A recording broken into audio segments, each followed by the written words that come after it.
온사랑의 교회 우리 성도 여러분들을 주님의 이름으로 문안합니다. 유기성 목사입니다. 여러분들을 한번 꼭 뵙고 싶었습니다. 우리 김은수 목사님 또 사모님 뵈면 그렇게 다정다감하게 잘해주세요. 그래서 우리 목사님이 목회하시는 교인들은 얼마나 정말 다정다감하게 또 행복하게 그렇게 신앙생활을 하실까, 그 목사님의 목회를 통해서 어떤 교인들이 있을까 궁금했어요. 근데 지난번에는 한번 영상으로 인사를 드렸고, 이렇게 은퇴하고 난 다음에 이제 한번 찾아와서 주일 예배를 드릴 수 있도록 초청해 주셔서 너무나 감사를 드립니다. 대각성 집회, 우리 새생명 축제가 이제 바로 얼마 뒤에 있다고 하시는데, 제가 목회하면서 전도 집회를 해보면 예수 안 믿는 사람들이 구원을 받는 기회가 되는 일은 뭐 말할 수 없이 좋은 일이죠. 근데 또한 이미 예수를 믿고 있는 교인들이 영적으로 깨어나고 살아나는 기회가 되더라고요. 생명이 생명을 낳는 거거든요. 그러니까 내가 정말 생명이 있는 믿음인가, 전도를 해보면 드러납니다. 물론 하나님의 계획이 특별히 사람마다 있어서 어떤 사람은 그 사람이 구원받기까지 정말 오랜 기간 동안의 기도가 필요한 경우도 있습니다. 근데 대부분의 경우는 정말 삶이 복음의 삶을 사는 성도들을 통하여 영혼들이 구원을 받아요. 그래서 복음에 대해서 말로 듣는 것과 삶으로 복음을 전하는 것은 엄청난 차이가 있습니다. 이번에 이 새생명 축제를 통하여 우리 온 사랑의 교회 성도들 여러분 자신이, 여러분 스스로가 영적으로 깨어나는 영적 각성의 기회가 하나님이 되게 하실 줄 믿습니다. 영혼도 구원하고 여러분도 영적으로 살아나게 되기를 바랍니다. 어느 젊은 부부가 굉장히 싸우셨어요. 뭐 자세하게 싸운 내용에 대한 설명을 드리기는 어렵지만, 어느 날 아내가 갑자기 마음에 내가 바보 같은 짓을 하고 있구나, 그런 생각을 했습니다. 내가 이렇게 싸울 일이 아니잖아. 괜히 남편의 마음만 점점 더 멀어지게 하는 거잖아. 그래서 완전히 태도를 바꾸었어요. 그래서 남편에게 정말 잘해 주었습니다.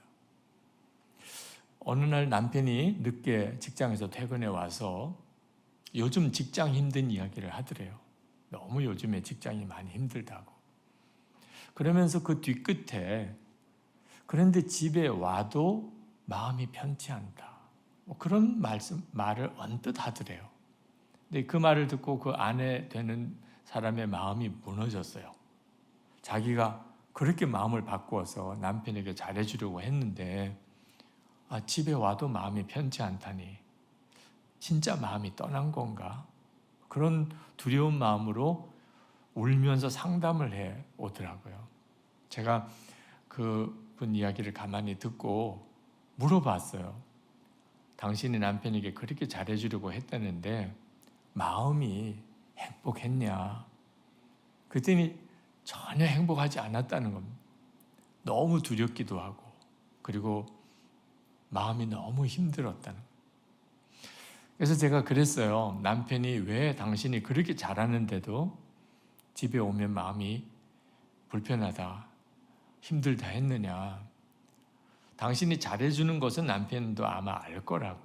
그런데 문제는 당신의 마음을 느낀다는 거예요. 당신이 정말 행복해서 잘하는 거라면 더 말할 나위 없이 편하겠죠. 근데 당신이 행복하지 않고 당신의 마음이 불편한 상태에서 잘해주려고 노력하는 것은 남자에게는 또 다른 두려움이 된다는, 언제 폭발할지 모르는 폭탄인 거죠. 여러분은 행복하십니까? 우리가 잘 살아보려고 무던 애쓰잖아요. 가정에서도, 교회 생활도, 직장에서도 잘해보려고 나름대로 무던히 애를 쓰잖아요. 근데 잘 살아보려고 무던히 애를 쓰는 것보다 더 중요한 것이 우리 자신이 예수 그리스도 안에서 행복한 거예요. 여러분, 예수 믿는 사람이 좋은 이유가 뭐죠? 행복한 겁니다. 예수 믿는 남편이 좋은 이유, 행복한 거예요. 예수 믿는 아내가 왜 좋지요? 행복하니까. 예수 믿는 부모를 둔 자녀들이 왜 좋을까요? 엄마 아빠가 행복하니까. 그러니까 좋은 거예요. 여러분, 행복한 사람하고 오늘 점심 먹고 아주 짜증이 충만한 사람과 점심 먹는 것은 완전히 달라요. 분위기가. 내가 행복하면 내 주변 사람이 다 좋아요. 그러니까 우리가 가족을 가장 잘 섬길 수 있는 길이 뭐냐? 내가 정말 예수님 안에서 행복한 사람이 되는 것이에요. 그것보다 가족이나 주변 사람에게 좋은 일이 없다니까요. 케냐에 가신 영국 선교사님 실제로 겪으신 일인데, 어느 케냐 소년이 집에 일을 하려고 고용이 되었습니다. 일 시킬 사람이 필요했는데 아주 성실한 친구가 왔어요. 지켜보니까 너무너무 일을 잘해요. 말도 없고, 이 친구는 좀 오래 집에 두고 좀 일을 시키면 좋겠다 그랬는데 3개월 만에 그만두겠다고 이제 나가겠다는 거죠. 그래서 그 선교사님이 붙들었어요. 월급이 적으면 내가 더 줄 테니까 우리 집에서 계속 일을 하라고. 그랬더니 그 친구가 하는 이야기가, 저는 돈 때문에 일을 한 게 아닙니다. 그러면서 하는 이야기가, 제가 어떤 종교를 가져야 될지 고민을 했다는 거예요. 기독교가 좋다고 말하고, 또 회교가 무슬림, 이슬람이 좋다고도 말하는데 자기로서는 말만 들어가지고는 모르겠다는 거예요. 그래서 생각해 보기를, 그 종교를 잘 믿는 사람과 함께 살아보면 그러면 분별할 수 있지 않을까 생각해서 먼저는 기독교 신앙을 가지고 있는 사람 집에서 살아보고, 그 다음에는 이슬람 신앙을 가지고 있는 집에서 살아보겠다고. 그래서 생각해 보니까 선교사, 그 사람이 제일 예수를 잘 믿을 것 같아요. 그래서 선교사님 집에 와서 3개월 동안 일을 했다는 겁니다. 이제 3개월이 지나고 이제는 좀 알겠다는 거예요. 뭘 알겠는지는 모르지만 하여튼 이제는 알겠다는 거예요. 그래서 이제는 이슬람 신앙을 가지고 있는 집에 가서 한 3개월을 일을 하고 어떤 종교를 가질지를 택하겠다는 거예요. 그 선교사님이 너무 당황스럽더래요. 진작 이야기하지, 진작. 그랬다는 거예요. 여러분, 이 일이 그대로 우리 집에도 일어나고 있어요. 우리 아이들이 내가 진짜 예수를 계속 믿을지 안 믿을지 엄마 아빠하고 살아보고 결정하는, 예수 잘 믿는다는 우리 엄마 아빠 살아보고, 예수 믿는 게 진짜 좋은 거구나, 그럴지 엉터리야, 다 위선자고 가짜야, 그럴지를 결정하겠다. 자, 그러니 어떻게 하면 우리 가족에게, 내가 함께 사는 직장 동료들에게 내가 전도의 통로가 될 수 있을까요? 뭘 잘해주면? 내가 진짜 행복한 사람인 것을 보여주는 거예요. 행복한 사람 옆에 있으면 너무 행복해요. 그렇죠? 행복한 사람과 함께 있는 것 자체가 기쁨이에요. 우리가 신앙생활 할 때 꼭 기억하셔야 돼요. 행복은 예수 그리스도 그분이 주시는 거예요. 제가 청년들과 함께 상담하고 대화하다 보면 이따금 있기보다는 거의 대부분 행복하기 위해서 결혼하려고 하는 청년들을 만납니다. 결혼하면 행복할 거라고 기대하는 거예요. 이미 결혼해서 사는 여러분, 이 얼마나 어이없는 일입니까? 정말 말도 안 돼. 행복하다고? 결혼하면 행복하다고? 근데 실제로 결혼하지 않았던 청년들은 그렇게 생각해요.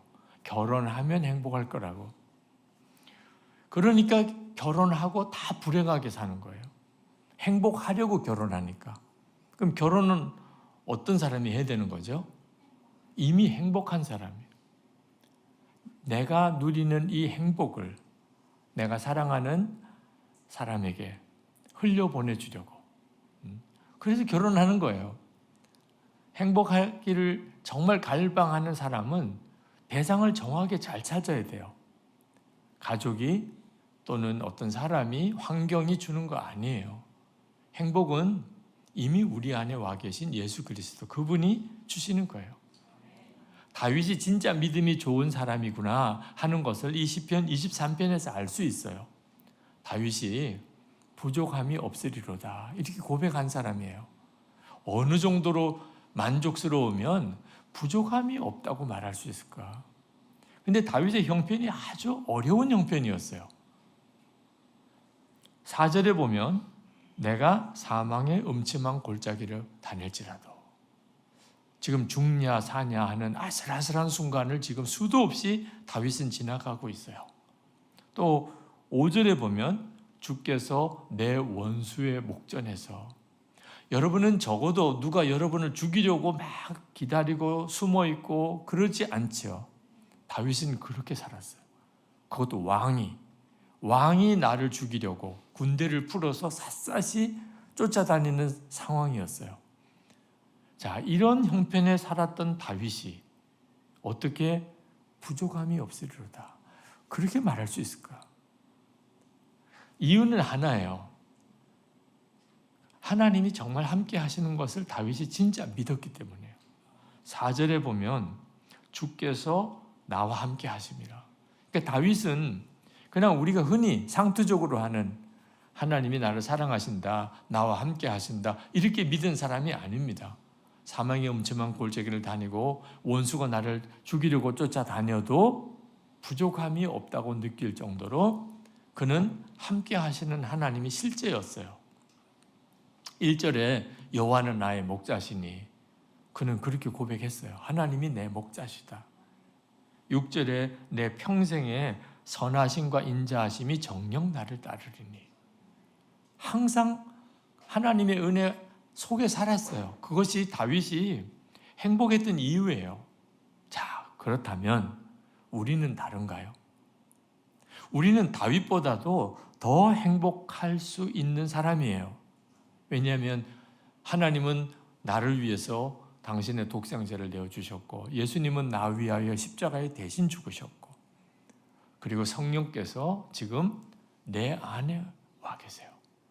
그리고 나와 함께 계세요. 예수님은 정말 내 안에 거하신 분이에요. 자, 그렇다면 우리가 다윗을 바라보면서 감탄하고 부러워할 이유가 있나요? 우리 안에 예수님이 와 계신데 우리가 다 믿는 믿음이에요.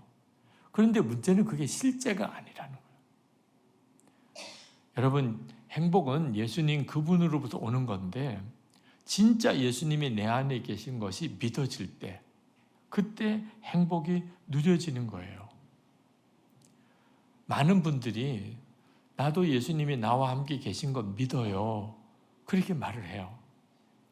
그런데 여러분이 진짜 예수님이 여러분과 함께 계신 것을 믿는지 안 믿는지는 여러분 자신이 가지고 있는 무거운 짐이 벗겨졌는지 아닌지를 보고 알아요.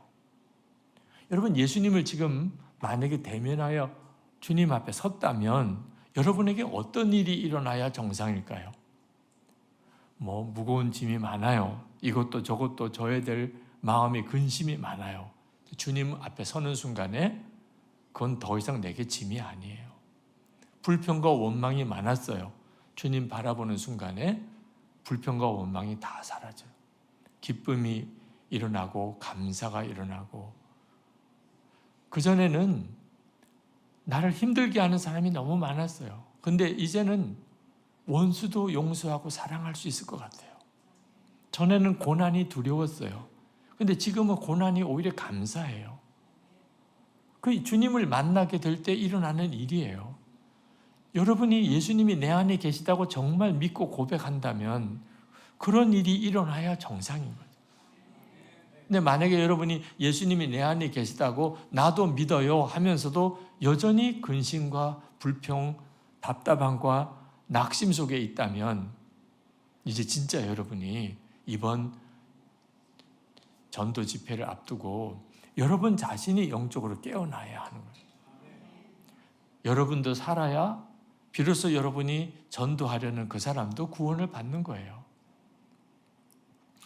어느 목사님이 제가 선한 목자교회 담임 목사로 있을 때 찾아오셨어요. 연세도 좀 있으시고 담임 목회를 하시고 계신 분인데 부목사님이 되고 싶다는 거예요. 왜 그러시냐고 그랬더니 당신이 지금까지 한 번도 행복해 목회를 해본 적이 없대요. 신학교 들어간 이유가 고등학교 다닐 때 성령 체험을 하고 그리고는 주의 종이 되겠다고 하나님께 약속했다는 거예요. 근데 아버지가 예수를 안 믿으시는 분이라 아주 극렬 반대를 하시는 거예요. 신학교 들어가는 걸. 결국은 아버지는 너 마음대로 해라. 나는 너를 도와줄 마음 없어. 나는 목사 되는 사람을 학비 지원해 주고 싶은 생각이 없다. 그래서 그는 신학교에서 혼자서 돈 벌어가면서 공부를 하면서 고생이 말할 수가 없어. 전도사 때는 교회 안에 그렇게 목사님, 장로님이 다투셔서 그렇게 어려운 상황이었다. 부목사 때는 담임 목사님과 관계가 안 좋았고 지금 담임 목회를 하는데 교회가 성장이 안 되는 거예요. 자기는 지금까지 한 번도 행복한 삶을 살아본 적이 없대요. 그래서 목회가 안 되는구나. 선한 목자교회를 보니까 그렇게 느껴진대요. 거기는 목사님과 교인들이 다 그렇게 행복해 보인대요.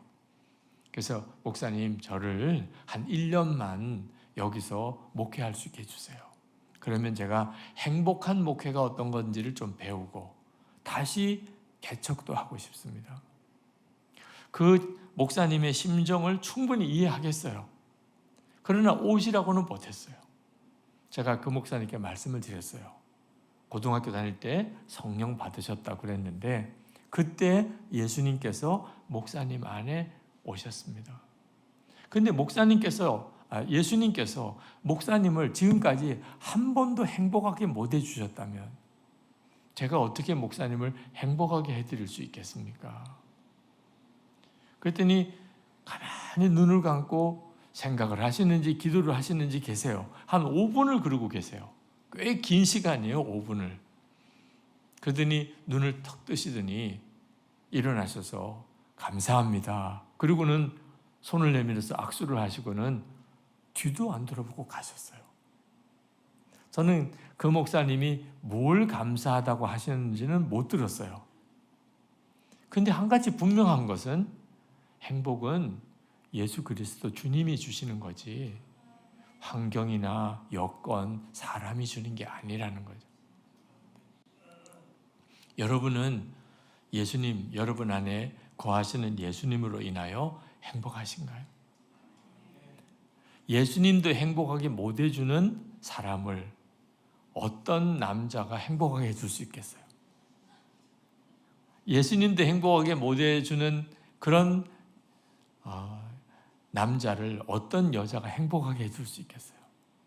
이제 남편이나 아내에게 행복을 구하지 마세요. 네. 이제 풀어주세요. 네.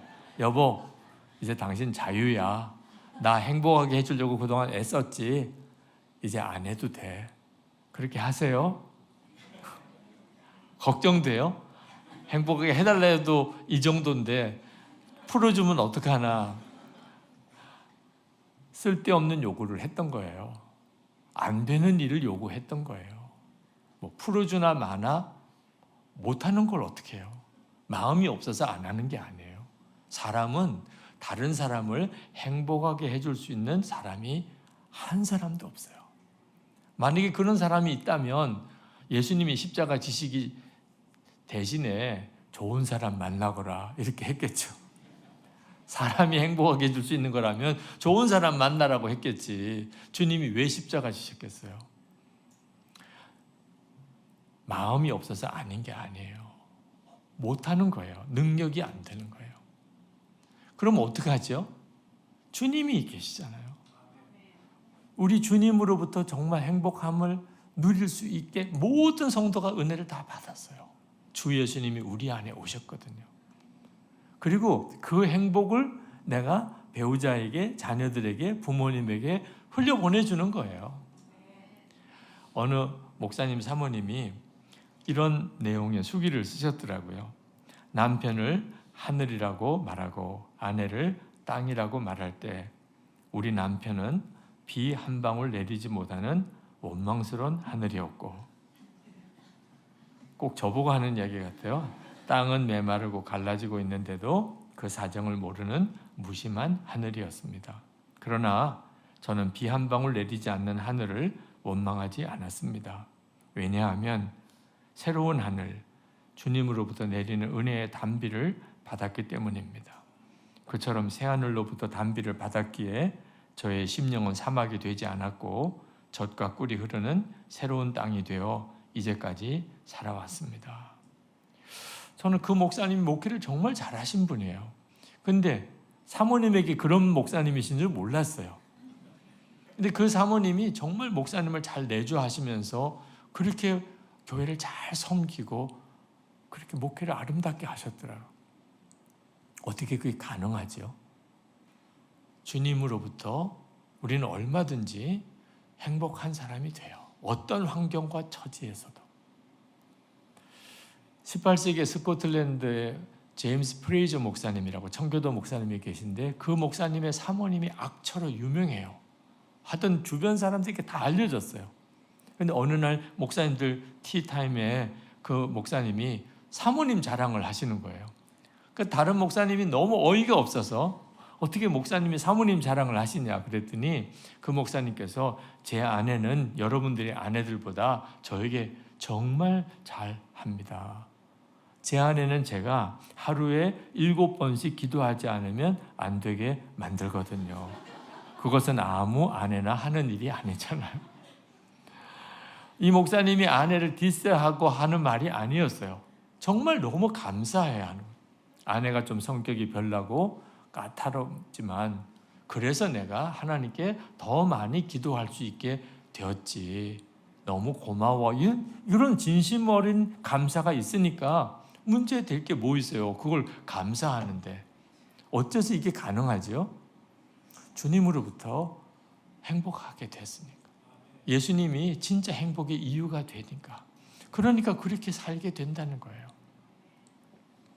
여러분 지금 만약에 예수님을 믿었는데 신앙생활을 하고 있는데도 행복하지 않다면 그러면 사람 탓하지 말고 환경 탓하지 마세요. 자꾸 그러니까 해답이 안 오는 거예요. 행복은 거기서부터 오는 것도 아닌데 주님과의 관계가 문제가 생긴 거예요. 여러분을 어떤 처지와 형편에서도 기쁘고 감사하게 하실 수 있는 주님과의 관계가 실제가 아니니까 그러니까 겉으로만 신앙생활 하는 거예요. 율법주의적인 종교로 그냥 빠져버린 거예요. 다윗이 누린 행복의 고백이에요. 그가 나를 푸른 풀밭에 누이시며 쉴만한 물가로 인도하시는도다. 다윗에게 있어서는 주님은 구체적으로 정확하게 자기를 인도하시는 분이었어요. 3절에 내 영혼을 소생시키시고 자기 이름을 위하여 의의 길로 인도하시는도다. 정말 영혼이 주님으로 인하여 소생되는 경험을 다윗은 했어요. 제가 이렇게 예배 인도하러 새로운 교회 가서 예배를 드리면 항상 좀 긴장이 돼요. 예전에는 제가 담임하던 교회에서 교우들이 찾아오셔서 예배를 드리니까 저는 늘 익숙한 분위기에 익숙한 교인들과 예배를 드리죠. 근데 이번에는 어떤 분들을 만날까? 이 교회는 또 어떤 교회일까? 여러분 그 심정 이해가 되세요? 네. 여러분 중에 혹시 온 사랑의 교회에 혹시 오늘 처음 오신 분이 있다면 아마 거의 저하고 비슷한 느낌이실 거예요. 그러니까 하나님 앞에 늘 예배 자리에 들어가기 전에 먼저 주님이 주시는 평강을 구하게 돼요. 진짜 영혼을 소생시키시는 은혜를 실제로 주세요. 충만함 중에 있다면 그러면 어떤 환경과 여건에 가서도 하나님의 은혜와 말씀의 통로로 설 수 있는 거예요. 여러분, 여러분들의 눈이요 무섭다는 거 아십니까? 네, 제가 이렇게 서서 여러분들을 보면 어떤 분들은 제 속에 있는 걸 뭐 파낼 것 같은 분도 계세요. 네, 하여튼 좀 은혜 받게 좀 해봐. 꼭 그런 느낌이에요. 갈망과 은혜에 대한 사모함은 너무 귀하죠. 그런데 그 눈빛을 어떻게 감당해요? 사람으로서. 여러분들이 사는 삶의 자리에도 사람과의 관계는 만만치 않을 거예요. 진짜 가시 같은 사람도 있고 진짜 힘든 사람도 있잖아요. 무슨 힘으로 살아갈 거예요? 다 여러분에게 잘해주기만을 어떻게 기대하고 살아요? 이제는 진짜 주님을 바라보셔야 돼요. 여러분, 파니 크로스비라고 유명한 찬송 작사자 아시죠? 그는 맹인이었어요. 그런데도 9,000편이 넘는 주옥 같은 찬송시를 작사했어요. 어느 찬송가는 파니 크로스비의 찬송가만 들어있는 찬송가도 있어요. 그래서 가명을 써야 될 정도로 너무 한 사람의 작사자만 나오는 게 부담이 돼서 일부는 가명을 써야 될 정도로 무디 집회 때 그 찬양이 유명하죠. 파니 크로스비의 찬양이 많이 집회 때마다 불러졌어요. 우리 한국 찬송가에도 무려 24편의 찬송가가 들어있어요. 근데 이 파니 크로스비가 맹인인데 어떻게 그런 은혜로운 찬송시를 그렇게 끊임없이 지어내며 감사와 기쁨이 넘치는 삶을 살 수 있었을까? 궁금할 수밖에 없잖아요. 그래서 누가 물어봤어요. 당신은 맹인인데 힘들지 않으시나요? 불편하지 않으시나요? 어떻게 그렇게 기쁨과 감사가 넘치시나요? 그때 파니 크로스비가 그렇게 대답을 해요. 제가 앞을 보지 못하는 거예요. 사람이 앞을 보지 못한다는 것은 큰 보석 하나를 잃어버린 것 같은 그런 아쉬움입니다. 저도 그렇습니다. 그런데 저에게는 또 다른 보석들이 너무 많습니다. 무엇보다 보배 중에 보배이신 예수 그리스도, 그분이 나와 함께 계십니다. 그런데 보석 하나 잃어버렸다고 내가 슬프고 탄식하고 절망할 이유가 있겠습니까? 여러분, 실제로 예수 그리스도 그분으로 인하여 내가 무엇도 이제는 부족한 것이 없다고 고백할 수 있는 이 믿음의 은혜는 우리 모두에게 다 주어진 거예요. 예수님이 여러분 안에 계시니까 사실 지금까지 신앙생활을 하신 거죠. 문제는 그 눈을 진짜 열으셔야 한다는 거예요. 우리가 진짜 필요한 것은 사실 돈도 아니고 지위도 아니고 성공도 아니에요. 예수 그리스도, 이미 내 안에 오신 그 주님이 내게 실제가 되는 것이에요. 한 번은 부목사님 모시려고 기도를 했어요. 목사님 한 분이 이제 담임을 나가시게 됐는데 하나님 앞에 기도했어요. 그냥 아무 생각 없이 나온 기도는 이런 기도였어요. 하나님, 좋은 목사님 보내주세요. 설교도 잘하시고 상담도 잘하시고 신방도 잘하시고 그리고 성품도 좋고 인격적이시고 인물도 좋고, 요즘에는 목사도 인물이 좋아야 목회 교인들이 좋아하시던, 그렇게 기도하다가 갑자기 책망을 느꼈어요. 주님의 책망을. 아니, 너마저도 그렇게 기도하냐. 제가 그 말씀을 듣는 순간에 아차 싶은 생각이 들었어요. 이런 기도가 주님을 힘들게 할 수 있겠구나. 여러분, 솔직히 물어볼게요. 설교도 잘하고 신방도 잘하고 뭐 인물도 좋으시고 인격적이시고 우리 다 김은수 목사님 같은 그런 목사님들만 계세요? 여러분들이 만나본 많은 목사님들 중에 그런 조건이 다 갖추어진 분은 몇 퍼센트나 될 것 같아요? 정말 소수예요. 그러면 하나님이 어떻게 교회마다 다 좋은 목사 보내달라는데 어떻게 다 응답할 수 있겠냐면, 그 심정이 느껴지는 거예요. 누군가는 하나님 아무나 보내주세요. 하나님 어디 보내기 힘든 사람 있으면 저한테 보내주세요. 누군가는 그렇게 좀 기도해 줘야 하나님도 인사권자로서 마음이 얼마나 편하시겠어요. 그런 느낌이 드는데 두렵더라고요. 하나님 아무나 보내주세요. 아무 교회도 보낼 수 없는 사람 있으면 폭탄 같은 분 저한테 보내주세요. 그래가지고는 어떻게 목회가 돼요. 교인들 목회하는 것도 힘든데 목사님까지 그렇게 속썩이면 또 어떻게 하냐 말이에요. 근데 그때 제 마음에 내가 정말 불쌍한 담임 목사구나. 예수님 내 마음에 계시고 목회는 내가 하는 게 아니고 주님이 하시는 거라는 걸 이미 알면서도 왜 내가 좋은 목사님이 오셔야 목회가 잘 될 텐데 이러고 있을까? 내가 얼마나 불쌍하고 가련한 목사인가? 그런 마음이 확 들어요. 내가 하나님 앞에 정말 기도를 잘못하고 있었구나. 그래서 하나님께 기도했어요. 하나님, 아무데도 보내기 힘들면 저한테 보내주세요. 제가 어떻든지 잘 섬겨서 좋은 목사님이 될 수 있도록 제가 잘 돕겠습니다. 근데 그러고만 끝내려니까 진짜 불안해요. 정말 그런 분 오시면 어떻게 감당하나 싶어요. 그래서 하나님, 그러나 조건이 하나 있습니다. 진짜 설교는 더 이상 보지도 않겠고 인물도 안 보겠고 하나님 성품 다른 재주 재능 다 안 볼 테니까 그냥 예수님과 함께 죽었습니다. 나는 예수님의 생명으로 삽니다. 요거 하나만은 분명하신 분이면 좋습니다. 그렇게 기도했었어요.